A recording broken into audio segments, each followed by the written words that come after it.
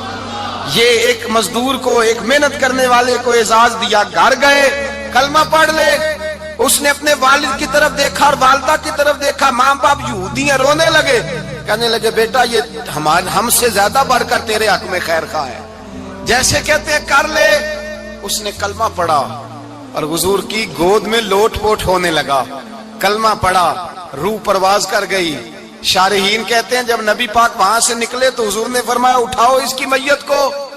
ماں باپ کہنے لگے کہاں لے جانا ہے؟ فرمایا ہم اپنے طریقے کے مطابق غسل کفن کریں گے, اس لیے کہ جو کلمہ پڑھ جائے پھر وہ میرا ہو جایا کرتا ہے, میرا ہو جایا کرتا ہے. بھائی یاد رکھیں, مزدور کو حضرت ربیعہ بن کعب فرماتے ہیں میں حضور کو وضو کراتا تھا, رات کا وضو میری ذمہ داری تھی, صرف ایک وضو رات کا. ہمارے ہاں تو 25 سال مزدور مزدوری کر کے چلا جاتا ہے, پر وہ مزدور ہی رہتا ہے, وہ مزدور ہے, اس کا کوئی اعزاز نہیں, کوئی اس کے لیے وہ کہتے ہیں اب بابا جی آپ کو کھانسی زیادہ آتی ہے, اپنے بیٹے کو لگا دیں, کسی اور کی ڈیوٹی لگا دیں, اب آپ کام نہیں کر سکتے. 25 سال نوکری کی, ملا کیا؟ حضرت ربیعہ کہتے ہیں میں وضو کراتا تھا رات کا. میرے نبی پاک نے فرمایا شادی کیوں نہیں کرتا؟ تو میں نے کہا یا رسول اللہ نہ میرے پاس حسن ہے, نہ پیسے ہیں, نہ کوئی کاروبار ہے, مجھے کون رشتہ دے گا؟ میرا روپ بھی نہیں تے میرا رنگ بھی نہیں, میں نے یار مناؤن دا ٹانگ بھی نہیں, کون مجھے رشتہ دے گا؟ کہتے ہیں حضور خاموش ہو گئے. دوسرا دن آیا تو میں وضو کرانے پہنچا تو نبی پاک نے فرمایا شادی کیوں نہیں کرتا؟ کہتے ہیں میں نے کہا حضور کون رشتہ دے گا؟ وہی 3 باتیں دہرائیں, نہ پیسے ہیں, نہ حسن ہے, نہ کوئی کاروبار ہے, نہ مکان ہے. فرمایا حضور نے تیسرے دن پھر کہا. جب دوسرا دن ہوا نا تو حضور نے کہا, حضور خاموش ہوئے میرے جواب پر. میں نے کہا یار کتنا بیوقوف ہوں, حضور روز پوچھتے ہیں اور میں جواب ہی نہیں دیتا. کہتے ہیں تیسرے دن میں نے ارادہ کیا آج نبی پاک پوچھیں گے تو میں کہوں گا حضور جیسے دل کرتا ویسے ہی کرا دیں. کہتے ہیں تیسرے دن میں گیا, سارا وضو کرا لیا, پر نبی پاک نے پوچھا ہی نہیں. میں ارادہ کر کے گیا تھا کہ آج پوچھیں گے تو بتا دوں گا, حضور نے پوچھا ہی نہیں. فرماتے ہیں وضو مکمل ہو گیا, میں دروازے تک چلا گیا تو مصطفیٰ نے آواز دی. فرمایا واپس پلٹنا, میں پلٹا تو حضور نے فرمایا تو شادی کیوں نہیں کرتا؟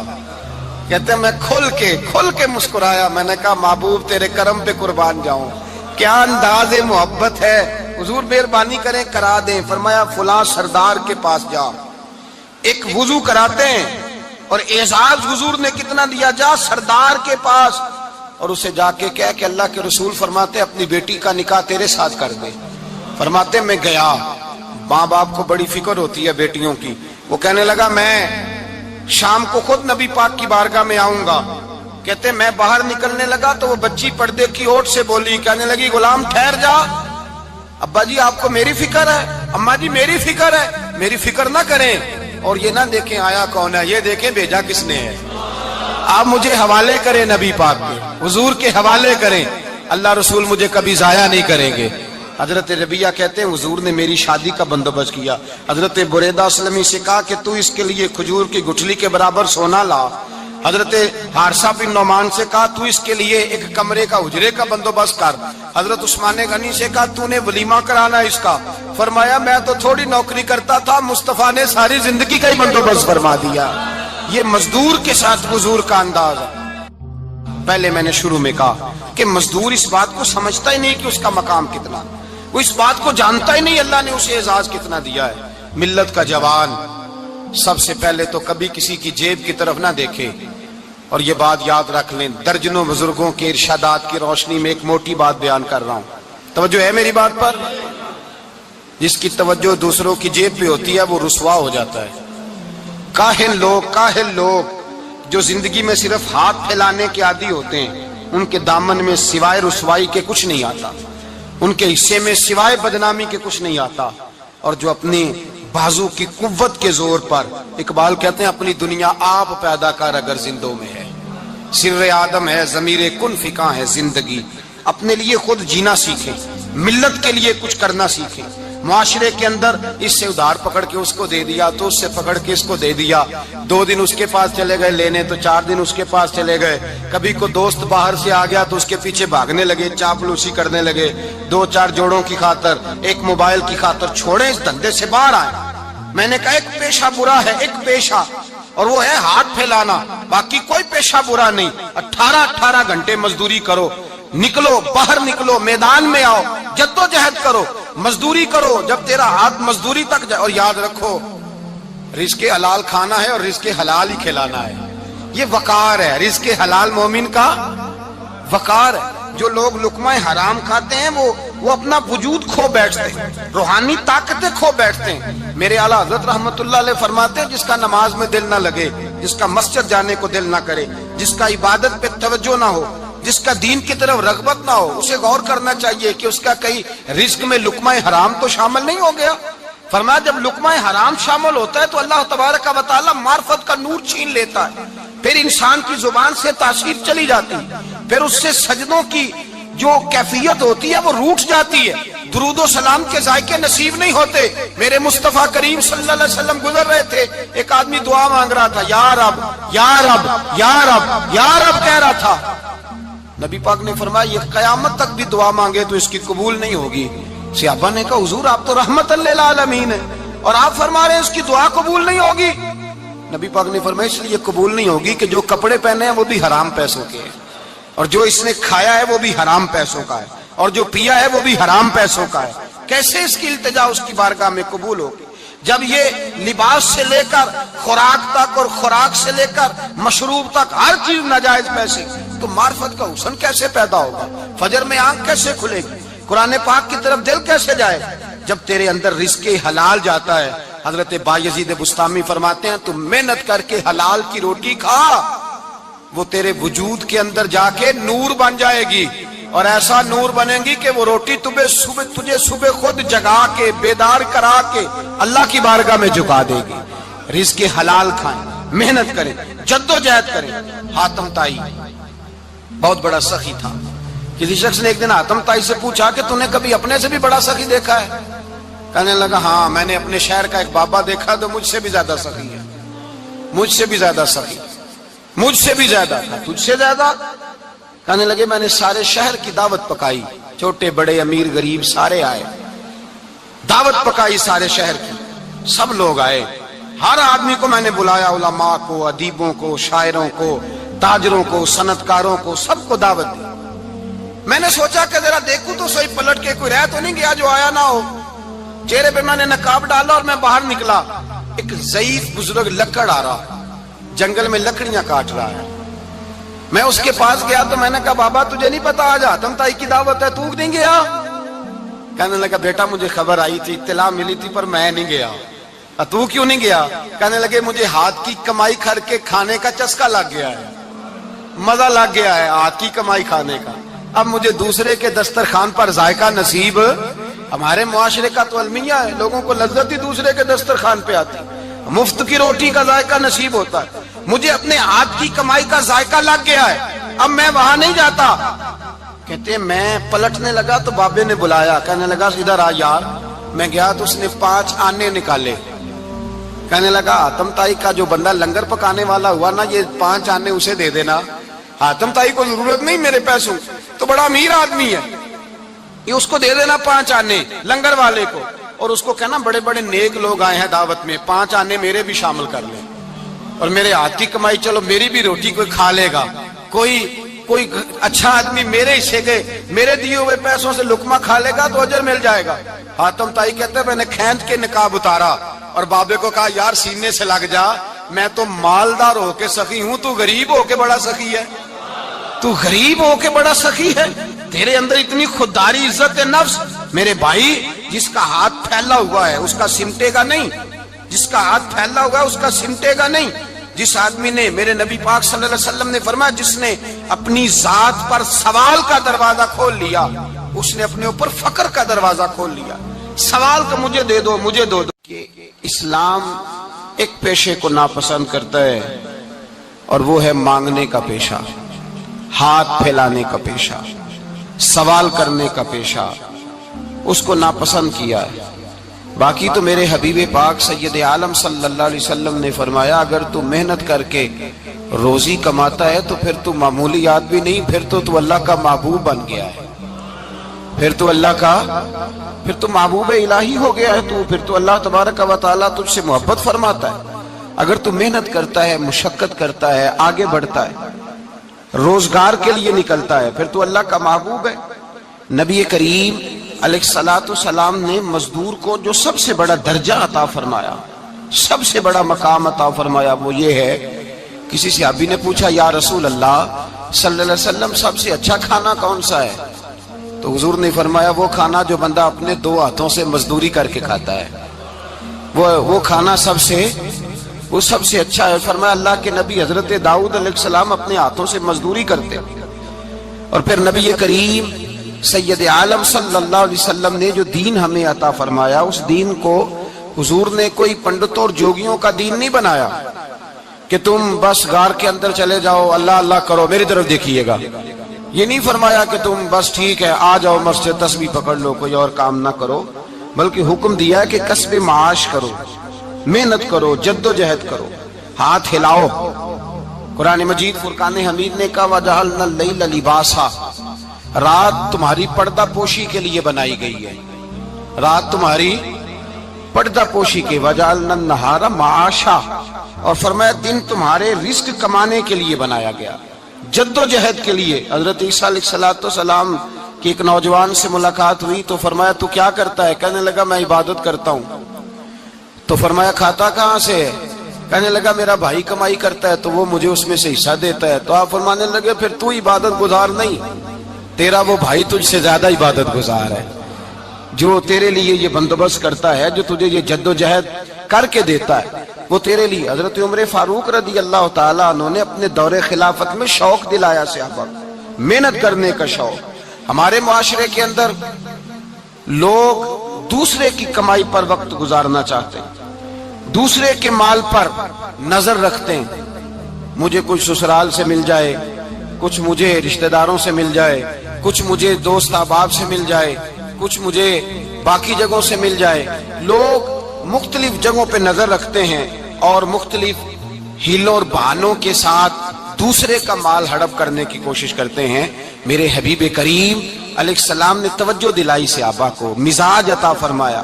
نبی پاک صلی اللہ تعالیٰ علیہ وآلہ وسلم نے ارشاد فرمایا، حضرت عمر کی بات کر رہا تھا پہلے اس کو مکمل کروں، جناب عمر فاروق رضی اللہ تعالیٰ عنہ نے شوق دلایا صحابہ کو۔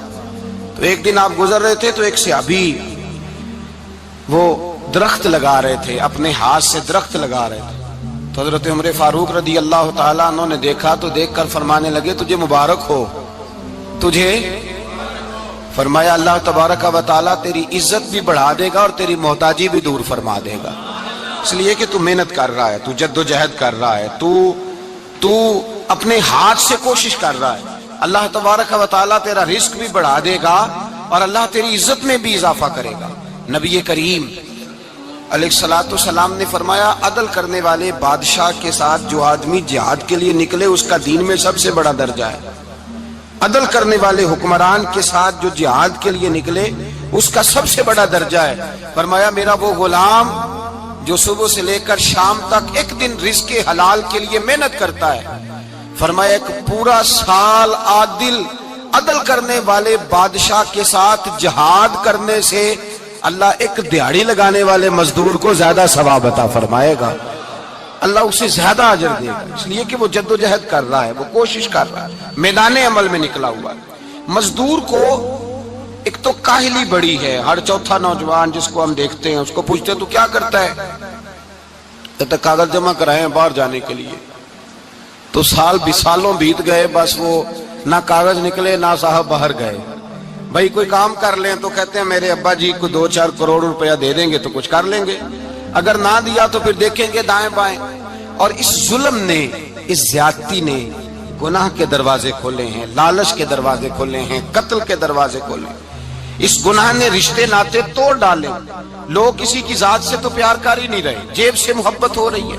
لوگ دیکھتے ہیں کہ کون سا ایسا طریقہ اختیار کروں کہ بغیر کمائی کے میرے ہاتھ پیسے آئیں۔ اور خدا کے بندو یاد رکھو، اللہ تبارک و تعالیٰ فرماتا ہے دنیا تجھے کیا دے سکتی ہے، لوگ تو محتاج ہیں، تو محنت کر اور توجہ میری بارگاہ کی طرف رکھ۔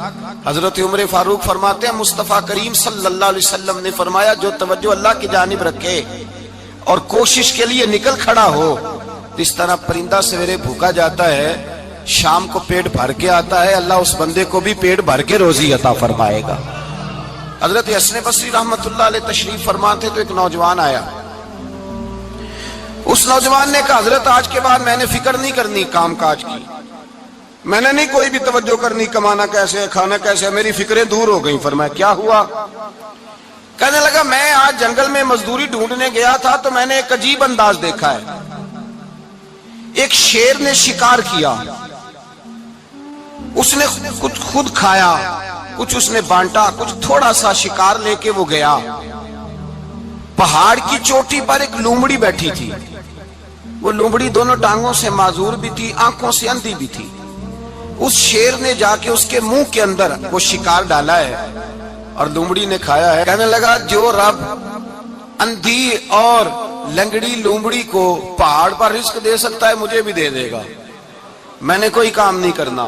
تو حضرت حسن بصری رحمت اللہ علیہ فرمانے لگے کتنی چیزیں دیکھی تو نے، ایک شیر اور ایک لومڑی۔ فرمانے لگے تو نے لومڑی بننے کا پروگرام بنایا، شیر بننے کا کیوں نہیں بنایا؟ تو شیر بننا، خود بھی کھا دوسروں کو بھی کھلا، تو نے لومڑی بننے کا پروگرام بنایا ہے۔ مزدوروں گویا حضرت حسن بصری فرما رہے ہیں کہ مزدور لومڑی نہیں ہوتا، مزدور تو شیر ہوتا ہے، مزدور تو یہ تو شیر ہوتا ہے، شیر۔ اس کا مالک جو جس نے اس کو دیہڑی پہ رکھا ہے وہ بھی مزدور کی کمائی کھا رہا ہوتا ہے، وہ بھی مزدور کی، تو مزدور تو شیر ہے۔ انہیں سر جھکا کے نہیں جینا چاہیے، انہیں سر اٹھا کے جینا چاہیے۔ یہ تو بڑے قیمتی وجود کے لوگ ہیں جو مزدوری کرنے نکلتے ہیں، ان کے کچھ حقوق ہیں، کچھ حقوق۔ ہمارے حکمران بھی حقوق کا تعین کرتے ہیں، کہتے ہیں 15,000 سے زیادہ، یہ جو بجٹ آیا ہے نا اس میں 15,000 سے زیادہ، کہتے ہیں مزدور کی تنخواہ 15,000 ہونی چاہیے۔ کتنی جی 15,000 سے کون سا گھر چلتا ہے؟ ویسے مولویوں کی بھی اتنی ہے، اور میرے خیال ہے کم مولویوں کی 15,000 ہے، 10 کے قریب ہی ہے، اور اس کو بھی کہتے ہیں کہ تو بڑا کھاتا ہے، ارادہ ہے عید کے بعد تجھے چھٹی کرا دی جائے، بڑے خرچے ہیں تیرے مولوی۔ 15,000 روپیہ تنخواہ مزدور کی، گزارا ہوتا ہے؟ آؤ میں تمہیں وہ اس بارگاہ پہ لے جاؤں جس نے سب کو شانیں عطا فرمائی ہے۔ حضرت ابوبکر صدیق رضی اللہ تعالیٰ عنہ خلیفۃ المسلمین بنے، خلیفہ بنے تو سویرے جس رات خلیفہ بنے سویرے سر پہ ٹوکری رکھی، منڈی کی طرف جا رہے ہیں۔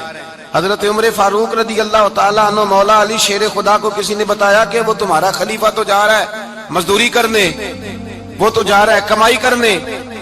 حضرت علی شیر خدا مولا کائنات جناب فاروق اعظم دونوں نے رستے میں روکا کہ ابو بکر کہاں جا رہے ہو؟ فرمانے لگے کام کرنے جا رہا ہوں، مزدوری کروں گا، منڈی میں جاؤں گا، تجارت کرتا تھا اس کو جاری رکھوں گا، بچوں کا پیٹ بھی تو پالنا ہے۔ اب تمہاری حکومت کے پیچھے بچے تو نہیں نا بھوکے مروا لینے، میں نے کچھ کرنا تو ہے۔ حضرت عمر کہنے لگے چلا آ کے بیٹھ، ہم صحابہ کو اکٹھا کرتے ہیں اور مال غنیمت سے تیرا وظیفہ لگاتے ہیں، آپ کو وظیفہ ملے گا ماہانہ، تو آپ بیٹھ کر کے مسجد میں تو ڈیوٹی کریں۔ بیٹھ گئے، مشاورت ہوئی تو حضرت ابوبکر صدیق رضی اللہ تعالیٰ پوچھنے لگے جناب بتلائیے آپ کا کتنا وظیفہ لگایا جائے؟ تو حضرت ابوبکر صدیق فرمانے لگے اتنا لگا دو جتنی ایک مزدور کی تنخواہ ہوتی ہے۔ تو ایک صحابی بول کے بڑے میٹھے اور دھیمے لہجے میں کہنے لگے ابو بکر اگر تیرا گزارا نہ ہوا تو اگر تیرا گزارا نہ ہوا تو حضرت ابوبکر صدیق فرمانے لگے اگر میرا گزارا نہ ہوا تو میں مزدوروں کی تنخواہوں میں اضافہ کر دوں گا، اگر مزدوروں کے گھر چلنے لگیں گے تو میرا بھی چلے گا، میں ان کی تنخواہیں بڑھاؤں گا صرف اپنی۔ تو مزدور کے حقوق کا تعین کیا۔ سب سے پہلے تو میرے نبی پاک علیہ السلام نے منع فرمایا، فرمایا جس کو مزدوری پر رکھو پہلے اس کے ساتھ اجرت طے کرو۔ حضور صلی اللہ علیہ وسلم نے فرمایا جب تک اجرت واضح نہ ہو جاؤ کسی کو کام پر، جب تک اجرت واضح نہ ہو جائے، مکمل نہ ہو جائے کہ کیا دینا ہے، طے کریں۔ کیا لوگے جو جناب دے دیں گے لے لوں گا، شریعت اس کو پسند نہیں کرتی، محبوب نہیں رکھتی۔ پہلے اس کے ساتھ پہلا حق مزدور کو یہ دیا کہ اس کی اجرت پہلے، بولیے اجرت پہلے اجرت طے ہوگی، یہ پہلا حق ہے۔ اور مزدور کا دوسرا حق کیا بیان کیا میرے نبی پاک نے؟ فرمایا جب، اور یہ ایسی اعلیٰ بات ہے کہ جتنے حقوق لکھنے والے ہیں نا، جتنے بین الاقوامی سطح پر انسانی حقوق کا چارٹر بنانے والے ہیں، وہ کہتے ہیں کہ یہ ایسا نقطہ حضور نے بیان کر دیا ہے کہ اس سے آگے کو بڑھ ہی نہیں سکتا، یہ ایسی بات ہے کہ جس کی شرح بھی کوئی نہیں کر سکتا۔ میرے حبیب کریم علیہ الصلوۃ والسلام نے فرمایا پہلے طے کرو، اور کیا خوبصورت لفظ ہے، قانون بنا دیا۔ فرمایا جب مزدور مزدوری کر لے تو اس کا پسینہ خشک ہونے سے پہلے اسے ادا کر دینا، اس کا پسینہ خشک ہونے سے پہلے اسے اس کی مزدوری دے دو۔ بیچارے نے محنت کی ہے، اپنے گھر جائے، یہ نہیں کہ اس نے مزدوری کیا تو تم نے کہا نہیں ادھر سے پینٹ صحیح نہیں ہوا، یہ تو لے جا 2000 اور پھر میں تیرا حساب کروں گا، ابھی ذرا میں چیک کرا لوں 2-4 لوگوں کو بلا کر کے، وہ فلاں جگہ سے نا ایک کونا خالی رہ گیا۔ اللہ سے ڈرنا چاہیے، اللہ سے ڈرنا چاہیے۔ اگر اللہ تبارک و تعالیٰ نے 2-1 آدمیوں کو ملازم آپ کا بنا دیا ہے تو پھر خیال ہونا چاہیے۔ ایک صحابی اپنے خادم غلام کو مار رہے تھے تو میرے نبی پاک تشریف لائے، فرمایا کیوں اسے مار رہا ہے؟ حضور غلطیاں بڑی کرتا ہے۔ تو نبی پاک نے فرمایا جتنا تجھے اس پر اختیار ہے نا، اس سے کہیں بڑھ کر میرے رب کو تیرے اوپر بڑا اختیار ہے۔ کہا حضور یہ بڑی غلطی کرتا ہے، میں آخر کتنا معاف کروں؟ تو حضور نے فرمایا اتنا معاف کر جتنا میرا رب تجھے معاف فرماتا ہے۔ پتہ ہے تیری صبح سے لے کر شام تک کتنی کوتاہیاں ہیں۔ درگزر کا حکم دیا، پہلا حق یہ دیا مزدوری طے کرو، دوسرا حق یہ دیا پسینہ خشک ہونے سے پہلے ادا کرو، تیسرا حق یہ دیا کہ اس سے درگزر کرو، غلطی ہو جائے تو درگزر کرو۔ تو یا رسول اللہ مزدوری کتنی دیں؟ میرے نبی پاک بخاری مسلم حضور سید عالم صلی اللہ علیہ وسلم نے فرمایا مزدور کا حق بیان کیا نبی پاک نے، اور ایک بات ارشاد فرمائی تو اس کے اندر کئی پہلو، ایک حدیث میں کئی پہلو بیان فرمائے۔ حبیب پاک نے فرمایا جیسا تم کھاتے ہو ویسا ہی اسے کھلانا۔ کوئی نہیں، آپ شاید سو رہے ہیں کچھ حضرات، جیسا خود کھاتے ہو ویسا ہی، بھئی بس ختم ہو گئی بات۔ اتنی بڑی بات کر دی سرکار نے۔ کبھی دیکھا ہے آپ نے کہ مزدور کو ایسے ہی کھلایا جا رہا ہو جیسا مالک کھا رہے ہیں؟ حضور نے فرمایا بھئی مزدوروں کا حق یہ ہے کہ جیسا تم نے کھانا ہے ویسا اسے کھلانا ہے، اور فرمایا جیسا تم نے پہننا ہے ویسا اسے پہنانا ہے۔ اور پھر میرے حبیب کریم علیہ الصلوۃ والسلام نے ارشاد فرمایا اس کی ہمت سے بڑھ کر تم اس پر بوجھ نہیں ڈال سکتے، جتنا کام وہ کر نہیں سکتا اتنا تم اسے دے نہیں سکتے۔ اور فرمایا اگر اتنا کام دینا ہے جو اس کی ہمت سے زیادہ ہے تو میں اس کے مالک کو کہتا ہوں وہ بھی اٹھ کے مزدور کے ساتھ کام پہ لگ جائے، اٹھے اس کے ساتھ کام میں شریک ہو جائے۔ مزدوری کا بھی تعین فرمایا، اور پھر اس کو کام کس مقدار کا دینا ہے، مزدور کو کس قدر زیادہ اس پر بوجھ ڈالا جائے گا، یہ بھی مصطفیٰ کریم نے بیان فرمایا۔ فرمایا جو لا یکلف اللہ نفسا الا وسعها، اللہ بھی تم پر وہ بوجھ نہیں ڈالتا جو تم اٹھا نہیں سکتے، تو کسی مزدور کو تم ایسا کام نہیں بتاؤ گے۔ حضرت عثمان غنی رضی اللہ تعالیٰ عنہ ایک دن حضرت عمر فاروق سے کہنے لگے عمر بس کر دے یار، تیرے بعد بھی تو لوگوں نے خلیفہ بننا ہے، کیسے کوئی تیرے رستے پہ چلے گا؟ تو حضرت عثمان غنی سے جناب عمر کہنے لگے کیا ہو گیا؟ آپ فرمانے لگے کل میں دیکھ رہا تھا کہ لوگ باغ میں مزدوری کر رہے تھے اور آپ امیر المومنین ہو کے ان کا ہاتھ بٹا رہے تھے، ہاتھ بٹا رہے تھے۔ تو حضرت عمر کہنے لگے بوڑھے تھے، بیمار تھے، مزدوری کر رہے تھے تو پسینہ بہہ رہا تھا، کیا ہو گیا اگر تھوڑا سا میں نے ساتھ دے دیا؟ حضرت جناب سیدنا فاروق اعظم یہ لفظ کہتے ہوئے رو پڑے۔ آپ فرمانے لگے میں کسی بادشاہ کا شہزادہ نہیں، میں بھی اسی باپ کا بیٹا ہوں جو اونٹ چرا کے گزارا کیا کرتا تھا. میں نے آگے بڑھ کے لوگ حیثیت بھول جاتے ہیں، اپنی حیثیت بھول جاتے ہیں. اللہ تبارک و تعالیٰ جب کچھ عطا کرتا ہے ان کا رویہ اپنے ماتحتوں کے ساتھ اتنا سخت اور جابرانہ آمرانہ ہو جاتا ہے، اس قدر زیادہ ان کے لب و لہجے میں کڑواہٹ آ جاتی ہے، اس قدر زیادہ ان کی طبیعتوں کے اندر سختی اور غرور بھر جاتا ہے کہ وہ احساس ہی نہیں کرتے کہ جو سامنے بیٹھا ہے وہ بڑا ایک دکھی انسان ہے اور وہ تکلیف میں ہے، وہ آزمائش میں اپنے آپ کو مبتلا سمجھ رہا ہے. حضرت ابو ذر غفاری رضی اللہ تعالیٰ عنہ فرماتے ہیں میں اپنے ماتحتوں کے حق میں بڑا سخت تھا، سخت تھی میری طبیعت. میرے غلاموں کی جرت ہی نہیں تھی کہ وہ میرے سامنے گفتگو کر سکیں اور ٹھہر بھی سکیں. فرماتے ہیں جس دن میں کلمہ پڑھ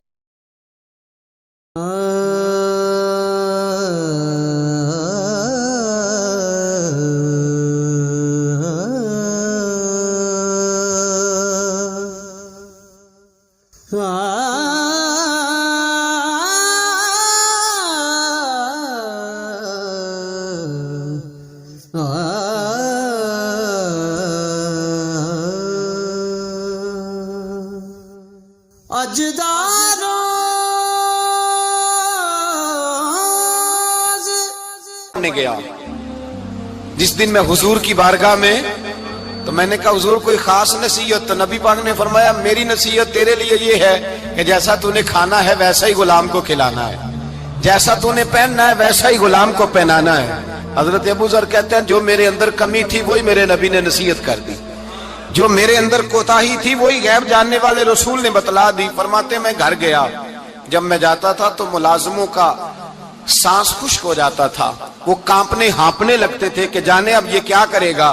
حضرت ابو ذر غفاری فرماتے میں گیا، ایک شخص سے میں نے کہا کھانا پکاؤ، کھانا پکایا، دسترخوان پہ لگایا اور اپنے سارے ملازموں کو کہا آؤ یار میرے ساتھ بیٹھ کے روٹی کھاؤ، آؤ سارے میرے ساتھ بیٹھ کے کھانا کھاؤ. فرماتے انہوں نے کھانا کھایا. پھر میں ان کو بازار لے گیا، جیسے کپڑے میں پہنتا تھا ویسے میں نے ان کے لیے بھی خریدے.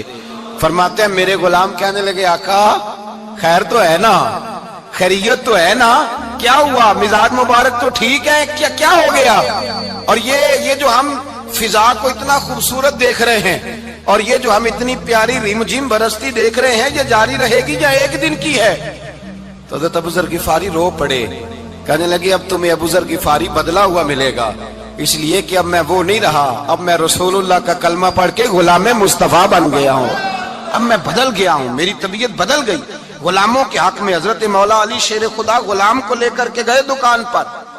حضرت مولا علی غلام کو لے کر گئے کپڑے کی دکان پر، 2 جوڑے خریدے، ایک کم قیمت کا ایک زیادہ قیمت کا، ایک کم قیمت کا ایک زیادہ قیمت کا، 2 جوڑے خریدے. جب واپس لوٹے تو غلام سے کہنے لگے تو اپنا لے لے. غلام کو پتا تھا کہ اس زمانے میں ہوتا کیا تھا، اس نے کم قیمت کا جوڑا اٹھایا. حضرت علی فرمانے لگے عجیب آدمی ہے، یہ تو تیرا نہیں یہ تو میرا ہے. اس نے کہا حضور کس طرح سے؟ آپ فرمانے لگے تیرے لیے قیمتی جوڑا اس لیے خریدا ہے کہ تو جوان ہے، اور میں نے اپنے لیے اس لیے چھوٹا خریدا ہے کہ میں تو اب بوڑھا ہو گیا ہوں، مجھے تو حاجت نہیں. کہنے لگا حضور بوڑھے اور جوان کا مطلب نہیں، آپ علی ہیں.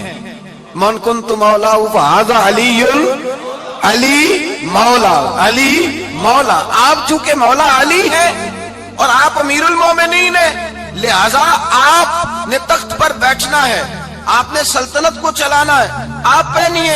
تو حضرت علی فرمانے لگے تو میرا غلام بنا ہے نا، تو نے ابھی میرے نبی کا دیدار نہیں نہ کیا، تو بعد میں آیا ہے نا. اگر تو اس دور میں ہوتا تو جان جاتا کہ یہ عمل میرا ہے، پر اس کے پیچھے جو نصیحت کے پھول ہیں وہ مصطفیٰ کے عطا فرمائے ہوئے. تو بھائی یاد رکھیں نبی کریم سید عالم صلی اللہ تعالی علیہ وآلہ وسلم نے تعین فرمایا مزدور کے حقوق کا، تعین کیا. حضرت حکیم بن حزام کہتے ہیں میں حضور کی بارگاہ میں بیٹھا تھا تو نبی پاک صلی اللہ علیہ وسلم سے میں نے کہا یا رسول اللہ آپ کو کون سا آدمی پسند ہے، کون سا محنت کرنے والا پسند ہے؟ تو حضور نے فرمایا جس کے دونوں ہاتھ کام کریں، دونوں پیر چلیں اور اس کی پیشانی پر پسینہ آئے، وہ بندہ مجھے بڑا اچھا لگتا ہے. جس کی پسینہ آئے. آج لوگ مزدوری نہیں کرتے، دائیں بائیں دیکھتے ہیں، لوگ اپنے اندر وہ توانائی، وہ غیرت، وہ خودداری پیدا نہیں کرتے. بھائی گردن کو جھکا دیتا ہے خیرات کا پتھر،